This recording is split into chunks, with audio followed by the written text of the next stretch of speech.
Merhaba terazi burcu arkadaşlarım. Yeni haftaya hoş geldiniz. 7-13 Şubat 2022 haftasını konuşuyoruz. Bakalım sizler için nasıl enerjiler var? Özellikle ödemelerle alakalı veya toplu paralarla, mirasla alakalı bazı durumlar var arkadaşlar. Bazı pürüzler olabilir. Fakat bu aynı zamanda size gelecek toplu bir paranın da olacağını gösteriyor. Yani para var ama bu konuda yapılması gereken bazı bürokratik durumlar olabilir mesela. E, Veya burada bir paylaşım sorunu olabilir ya da e, değerlenmek üzere bir yatırım yaptığınız bu paranın değerinin düşmesi, yani beklediğinizden daha az olması gibi mesela böyle bir durum olabilir diye göstermiş. Ee, Bu arada aile ve yuva evinizde şu anda Mars, Venüs, Merkür, Plüton var. Yani burada köklü bir dönüşüm enerjisi de var. Mars'ın da burada olması ve 8. eve yani Ay'a ve Uranüs'e güzel bir açıda olması belki de bir evlilik kararı vereceğinizi gösteriyor. Fakat evlilik kararı verirken orada Şiron'un olduğunu unutmayın lütfen.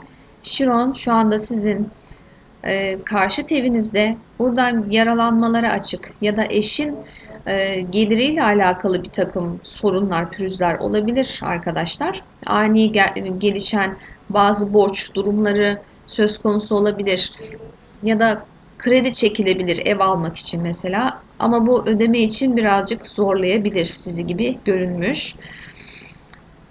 Şimdi 11. evinizin yöneticisi 5. evinizde. Demek ki burada aşk hayatınızla alakalı bazı yine problemler olabilir arkadaşlar. Satürn'le kavuşum halinde olduğu için burada belki de partnerinizle bir takım soğukluklar, sevmeme, sevilememe gibi hissiyatlar oluşturabilir diye görünüyor. İş hayatınızla alakalı da burada Neptün ve Jüpiter'in yakınlaşması burada aslında güzel gelişmeleri gösteriyor. Ev aile hayatınıza yansıyacak derecede mutluluk verici gelişmeleri gösteriyor arkadaşlar. Fakat burada şimdi Neptün ile Jüpiter'in yakınlaşması aynı zamanda bazı yanılsamaları da gösterir. Dolayısıyla gözümüz boyanabilir bu ortamda. Birazcık uyanık olmakta fayda var diye söylemek istiyorum. Kariyerinizle alakalı da aslında bir takım belki de evden yapabileceğiniz işlere yönelebilirsiniz bu dönemde. Buralardan güzel paralar kazanabilirsiniz arkadaşlar. Ay çünkü 8. evinizde, yani ekstra gelirler kısmınızı odak noktanız haline getirmiş. Dolayısıyla belki de evden çalışma konusuna yönelebilirsiniz bu dönem içerisinde. Yani ek gelir de olabilir bu mesela. Bu şekilde göstermiş arkadaşlar. Evet, desteğe de bir soralım bakalım. Burada ekleyebileceğim başka bir şey kalmadı.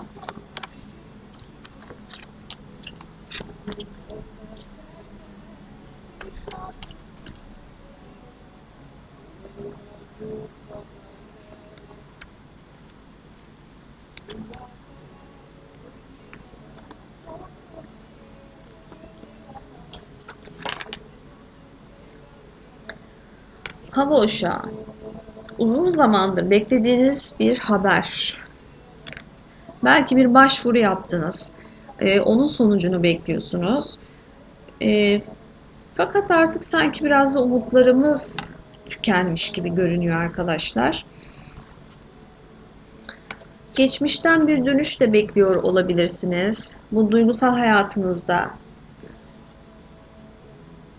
aslında sizi etkiliyor diye görünmüş. Ters yüzük, bir ayrılık yaşadıysak belki ki yaşamış görünüyoruz. Daha çok duygusal hayatla alakalı durumlar çıktı. Tabii ki orada şimdi Satürn var. Güneşle kavuşum halinde, işte o kısımda belki de sizin canınızı sıkan durum bu olabilir yani. Bekleyip de sizin beklediğiniz zaman bir türlü gelmeyen haber bununla alakalı olabilir. Yine ay kartının gelmesi burada. 19 Kasım ay tutulmasında belki de siz bir ayrılık yaşadınız. Ve şu anda adım da atılmıyor görünüyor. Kalbiniz kırılmış görünüyor arkadaşlar. Ama bu sıkıntı haftanın sonuna doğru birazcık azalacak görünüyor. Çünkü demek ki burada bazı haberleşmeleriniz olacak gibi çıkmış arkadaşlar. Şimdi zaten duygusal hayatınız için ayrıca bakacağız. Demek ki iş güç kısmı yolunda gibi görünüyor şu anda zaten. Duygusal hayatımız, yükselen terazi burcu arkadaşlarım. Bakalım nasıl?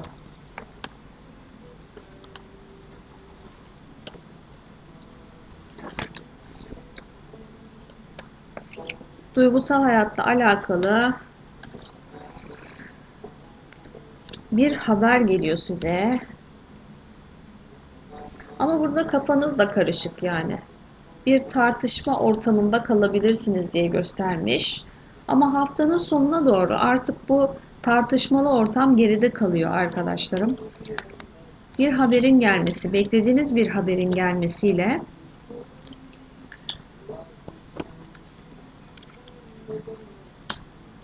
bu durumun şifalanacağını göstermiş. Evet, daha önceden bir kaybediş yaşamış olabilirsiniz ya da partneriniz sizi kaybetmiş olabilir. Fakat haftanın sonuna doğru bu durum tamamen değişecek diye gösteriyor. Şansınızın size geri döndüğünü hissedeceksiniz arkadaşlar. Burada gerçekten çok böyle duygusal anlamda bir rahatlama hissedeceksiniz. Belki bir karar vereceksiniz, tekrar bir beraberlik yaşayacaksınız. Bir barışma havası var. Benim hayatımda kimse yok diyen arkadaşlarım, gönlümde boş diyen arkadaşlarım varsa onlar için bakalım deste ne diyor.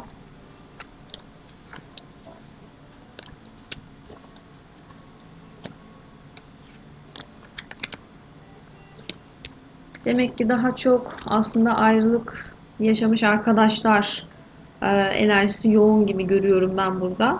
Burada mutlak bir huzur var. Eğer hayatımda kimse yok diyorsanız, gönlümde boş diyorsanız bile burada bir şekilde ilerleyen durumlar var arkadaşlar ve evet, bir kişi kartının çıkması burada yeni tanışmalarında olabileceğini gösteriyor. Ama daha çok aslında geçmişten ya da şu anda soğukluk yaşadığımız, ayrılık yaşadığımız, kopukluk yaşadığımız bir kişiyle alakalı bir haberleşme daha çok. Yeni bir kişi var mı? Var. Evet, hayatımda kimse yok. Gönlümde boş diyen arkadaşlar yeni bir tanışmada yaşayabilirler. Fakat bu tanışma hemen öyle ilerleyebilecek bir ilişkiye dönmez arkadaşlar. Çünkü orada hani çok hemen bir etkilenme gibi bir durum hemen olmayacaktır. Bir süreç gerekiyor bunun için.